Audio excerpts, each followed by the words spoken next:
Hello everyone, my name is David. This is part 2 of my question and answer videos that I do every single Monday. For those of you who are new, welcome. And if you have questions you'd like to ask me, go down below in the comment section, ask me anything you want. I'm going to answer them in the next video I make, the next question and answer video next Monday. Today I'm answering questions from last Monday's video. So let's get started with part 2. And it's from Oscar. Still don't know where you're from, Oscar. I broke up with a BPD 9 days ago. Should I call her family? She's attempted suicide thrice. 3 times. Sensitive issue. I hate to be responsible for this and tell somebody what to do by telling somebody what to do.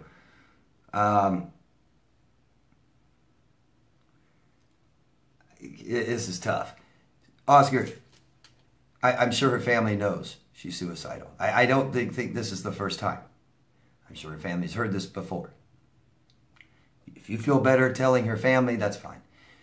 The person you need to tell, or the people you need to call, are the police. When people, especially if people threaten suicide, you guys know what I'm talking about. You want to leave somebody, you don't want them in your life anymore, so they threaten suicide, these kinds of things. We're not responsible for other people, okay? And I know it'd be horrible if somebody said, I'm going to kill myself, and you just turn your back on and walk away, and they do it. And even just leaving them sit there alone, feeling suicidal, and that's horrible. But we're not responsible for this. It's how they feel. Even if the pain that was caused was from the relationship you were in with them. Even if it was something you did. You can apologize, but then what? What are you going to do? This is horrible. These threats are actually very extremely abusive when you're threatening through suicide to somebody, whether you want to do it or not. Reaching out for help is one thing. Putting it on somebody else and threatening them with it is awful. It's awful. I've been through it. It's just psychologically just, yeah. Oscar, if you want to call her family one time and tell them, okay, don't keep doing it, don't engage, don't be responsible, don't help, but you need to call the police. And I would tell you, call the police. Call the police and tell them how many times, tell them it's serious, and have them go over to her house. Maybe she'll at least stop calling you and telling you. Block her. Don't hear this anymore. Don't see this anymore. When you see a message, if you can't block her messages, they keep coming in, you just keep erasing them and don't read them. That's being emotionally responsible for you, Oscar. If you keep reading them and call her family and do stuff and go and help, you're being emotionally responsible for her, Oscar. And that's going to lead you down a road that you may never be able to turn around from again. Okay? Leave it alone. Get away from it as much as you can. She's most likely, if she's telling her ex, who just broke up with them, I'm going to kill myself, I'm going to kill myself, she's not concerned with getting the appropriate help. She's using threats to control. I'm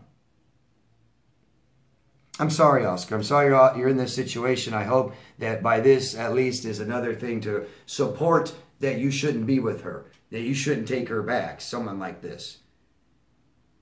I'm not judging someone that's unhealthy. I'm saying we don't want unhealthy people. We don't want to be committed to someone that unhealthy.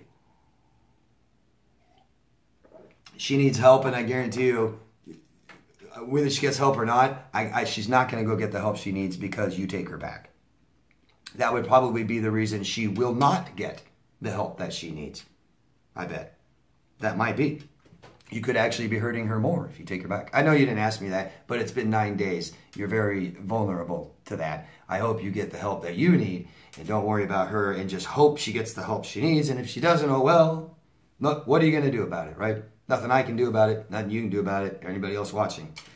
Awful situation, But by calling police on people that threaten this stuff, they see the seriousness of it at least. They know that the next time they call and threaten suicide, the police can probably show up at their door. Or they might be taken in for evaluation and maybe get the help they need. I don't know, but not our responsibility. None, and I'm sorry. Next question is from Kathy. Dun, dun, dun, dun, dun. Don't know where you're from, Kathy. Hi, David. I had a really great 18 months with my last narc, but the last 4 or 5 months, he was cheating and hiding it. Drama ensured, but I was not addicted to that part. I just wanted the sweet, loving person back without having to walk away from the relationship. So I don't think all of us want drama. We want love and authenticity, but we also have ties to this person who love bombed us at first and gave us a fake persona. Did future faking, etc. So that was a statement, not a question. But I wanted to read this because I wanted to help clarify something for you, Kathy. That you're saying I want the person back in the beginning, just for this little time in that relationship. There was a glimpse of somebody that you liked. That's your idealized person, Kathy. We all idealize. It's okay. I do it. Everyone does it. When we meet someone we really, really, really like, it could only be, we might only know them for a week and we're going around telling them, fantastic, amazing person. They're like this, they do this, they're so good at this and this and this and this. And what this is our checklist of an idealized person. We don't know them yet. How can they be so fantastic? No, we just want them to be. We hope they are. We think they are. They might be. If all the other stuff, right, after that point, just that little time he was great, or whatever, those moments, if all the other stuff isn't what you're addicted to, then why did you put up with it just for that little bit? Because that's the same thing drug addicts say. Drug addicts say, oh man, I really loved getting high that first time. And that's why I let 2.5 years of my life go to complete hell. Because it was really good in the beginning. Okay? When we have addictions, we don't have clarity. Okay? Keep studying this. Keep observing your relationship. Keep learning as much as you can, okay? Because my guess is the part that you want him to be wasn't really him. That was something that was easy for him to portray. Okay? Because if someone tells us they love us and they hate us, it can't be both. Right? Just an example. Which one is it, Kathy? Make a choice. Which one is he? Right? He's all of it. He's all of it. He's a mean son of a bitch that tells you he loves you. You are holding on to how it felt. An idealized view and how it feels. You want that feeling back. Trust me. Because it's not him, right? That's not who he is. He's all this other bad stuff too. And matter of fact, he does that even more. That's who he is now today. That's who he was then. That's who he is now today, right? So what do you really, what is that part that you like?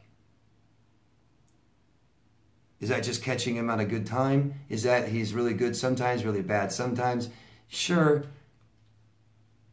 It's just all unhealthy. It's extremely unhealthy, Kathy. You had a relationship with someone very unhealthy. That's not a healthy thing to do. We may not be totally aware of what happened during that time. If you had a really great 18 months, observe that 18 months. How good was it? No signs that it was bad? No signs that he was unhealthy? Was he talking about his ex, telling you about child abuse, anything like that? You know? Could he talk about really, really big topics, sensitive issues, tell you how he feels all the time, what he wants? Was he very responsible all the time? I doubt it. I doubt it. I think it was more of what you may have wanted. Maybe. We tend to see what we want, what we're looking for.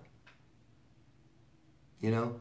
It's like the people that, the channel that smears me. Some people believe it. Most don't. But what I've noticed is the people that don't believe it are pretty healthy. The people that do believe it are very unhealthy. That's what they look for. They look for this negativity. They look for it. The people that believe it look for positivity. And that's what they find in the same situation. Keep learning. Keep studying, Kathy. I think you need to. I think it would help you. Thank you. No one's telling me where they're from. Guys, please give me your locations when you ask a question. Thank you. Rebel Rebel till the end. I'm curious about something, and I'd like to hear something from a different point of view. Have you ever considered doing a video on a narcissist teaching grooming her child? I reflected on my sociopathic narc, and I seen the way her and her daughter were together, and I can see her daughter becoming more and more like her. Yeah. Matter of fact, I just did a video last week on narcissistic grooming, not just specifically teacher or parent-child relationship. But I did discuss a little bit about that. I did that with Nova, the video I did last week. Check it out if you can. I'll do more videos about this. It's an interesting topic, and I think I have a lot to add. I've witnessed a lot of this. And it's just sick, isn't it? You guys ever seen parents teach their children to like steal and lie and things like that for them? Oh my God, it's just awful to see. And you see a 7-year-old just being so antisocial. It's taught by her. Oh, it's horrible. Yeah, I'll do more about it. It's an interesting topic because you said sociopaths. So sociopaths, you know, there's many elements that make them caveats, if you will, but one big time element of a sociopath, that sociopath was taught how to be a bad person. You know, I talk about like borderlines are so trauma based.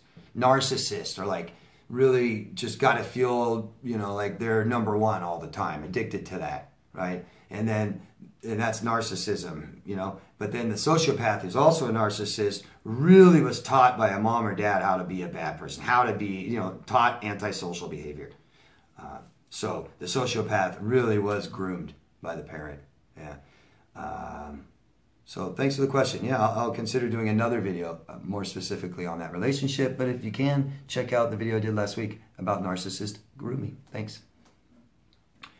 Lisa from the United Kingdom. Hello, Lisa. No contact now for 12 months. Good for you. That's the easy part. What I struggle with is never asking for my money back. Once I found out he was a covert narcissist, I blocked and went no contact to avoid the drama and mind games. 12 months on, I feel stupid for not even attempting to get it back. I know I won't see it, but I should have at least put up a fight. So do I tell him now I want it back and make him aware I'm not an idiot and I haven't forgot or forgiven him for not paying back? Or should I just wave it goodbye and stay happy and drama-free? I have this pang of thought every now and then that he's laughing at me for not even asking for it back. But in reality, I just wanted shut of him. So, I like this. So, you asked me, should I tell him you want the money back and that you're aware and that you're not an idiot and you haven't forgiven him? Or should you just wave it goodbye and stay happy and drama-free? I like that one. Right off the bat. Right off the bat, that's the one that just jumps out at me. How about you? Now that I'm reading it. Now that I read it to you. What do you think you should do? You already said you're not getting the money back. So what are you doing? This isn't about the money, right? You know that. You're saying that. It's not about the money. You're not going to get the money back. What are you going to get back? Your pride? So, say I owe you money, or I'm sorry, say you owe me money, right? And here's two different ways I can react. Lisa, give me my goddamn money. I hate you. You owe me money. You said you pay me back, and I'm screwed now. I can't pay my rent. My life is over. Just an example, being extreme, right? Or, the money I let you borrow? Yeah, I know I won't get it back. Have a good life. I don't need it. You know, just...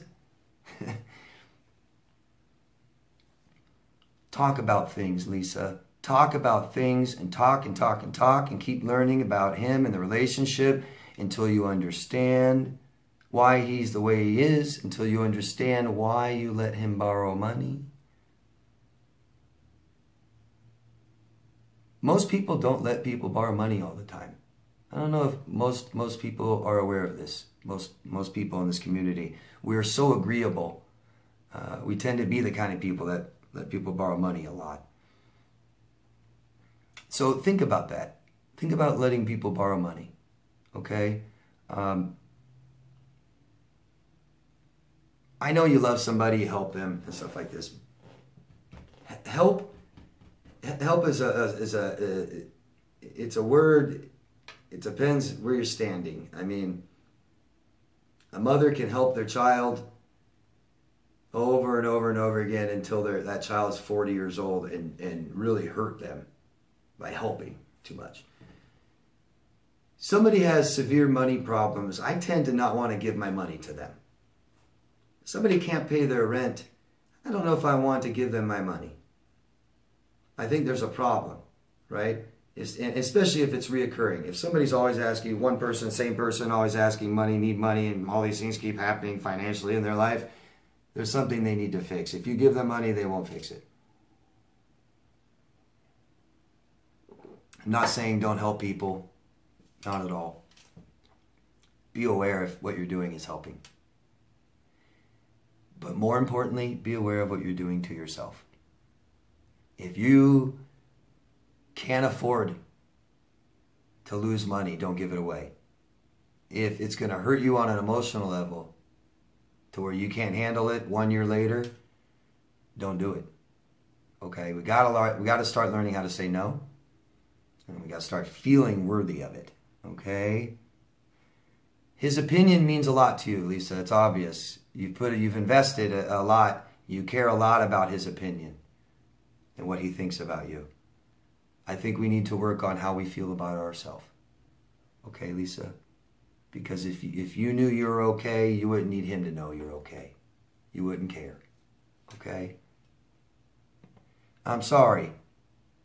I am. I think you lost a lot more than money. I think you invested a lot more than money, and I think that's what we're upset about. And that's natural. It's normal. Keep working on it. Figure it out and start learning more. You'll realize that you probably shouldn't have given him the money, and you definitely need to just learn from this and not do it again. But keep him out of your life. Hi, David. Rebecca from United Kingdom. Hello, Rebecca. I have so many personal things I can't discuss with anyone about abuse from when I was a child and other things as an adult because I wouldn't want to burden anyone with my problems, and also don't feel comfortable talking about it with friends or anyone I know. Like, not even my closest friend. I wouldn't talk to a counselor because in the United Kingdom, a lot of times counselors inform social services, and I had social services try to build a case against me with my first child when I was pregnant. And the minute my daughter was born, they were making up lies, so I don't feel comfortable going to counseling because I know what's the point if I can't say everything I want to say. I'm just stuck with everything going around in my head. Are there counselors specifically for this type of abuse? That's completely confidential. Also, do you have a Facebook page? Thanks. I do have a Facebook page, David Mars. Thank you. I'm sorry for your experience with the experiences, the bad ones you had with the counselors you've seen. That's awful. And I don't know what happened in that. I do know firsthand. I've had clients in the United Kingdom who also had therapists that helped them very much, that were very knowledgeable about this, that were very compassionate and very empathetic towards their pain and their experience and helped them a lot. I don't know who that is, so I hope nobody's, who. And actually, and I know people that have found help from the government, in your government there, in England and Wales, stuff like this. They found cheap or free counselors that helped them very much. I knew one that paid like $30 a session, one that was free for a few sessions and then had to start paying. I don't know the details. It's not my country.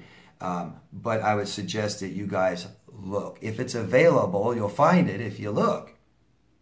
Okay? I'm glad you're not dumping all of this stuff on your friends and family.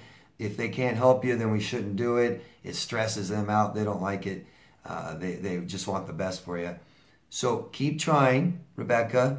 We can't give up because of bad experiences. We need to have good ones, right? Your experiences aren't everyone's. I know people have had good experiences. So please, I hope you don't give up because of the bad experiences you've had. And I'm sorry for them. I know they exist. I know bad counselors exist. I know people just have bad experiences, even with good counselors. I know this. But that's not a fair assumption that all are like this, for sure. I know they're not. So I don't know why a social service worker reported you, or what they reported you for. It seemed like maybe they believed that your child was endangered somehow. Okay, so if your child's not in danger, you shouldn't have this problem. If this person you went and saw, there's something wrong with that counselor and they're totally off base, that's horrible. I doubt it happened twice in a row. Don't give up. Keep looking, and there's also help online. You don't have to look just in your country. It's nice to have that face-to-face therapy, but you don't have to stop there. You can go look online.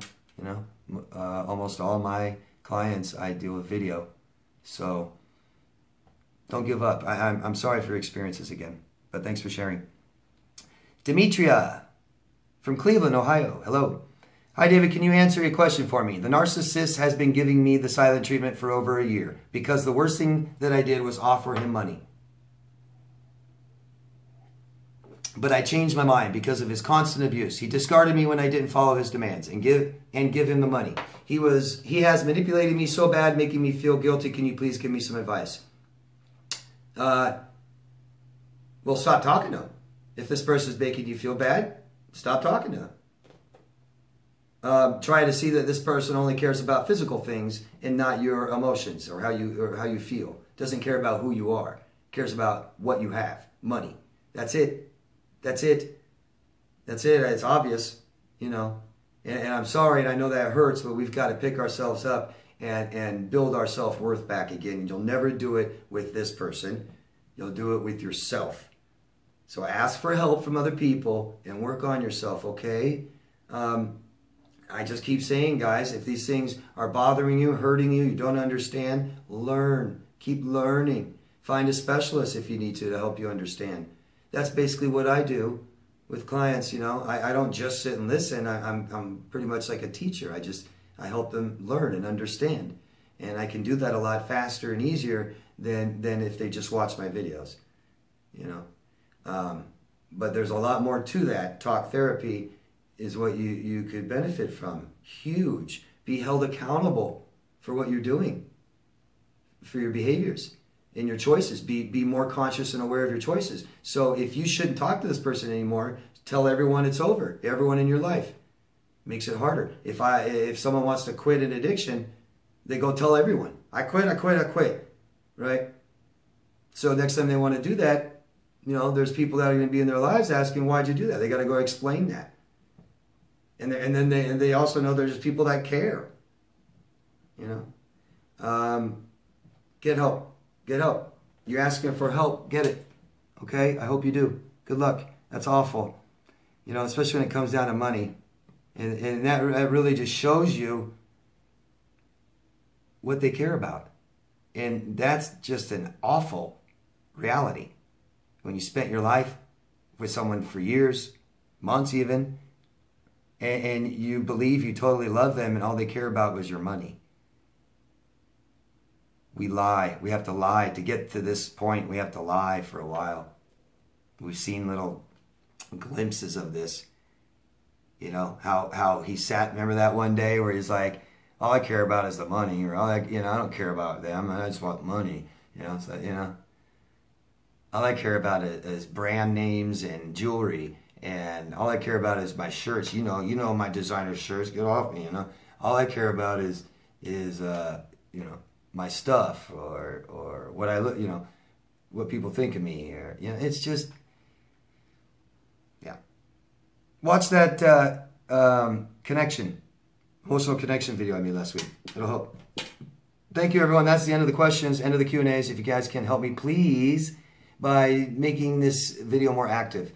Your questions, your replies, your voting, your sharing it, especially putting it in a playlist, groups, forums, stuff like that really help. And people that are looking for some kind of information, some kind of help, maybe you'll stumble upon this, like maybe you did. Thanks, guys. Love yourself first. I'll see you next Monday. Okay, have a beautiful week. Bye.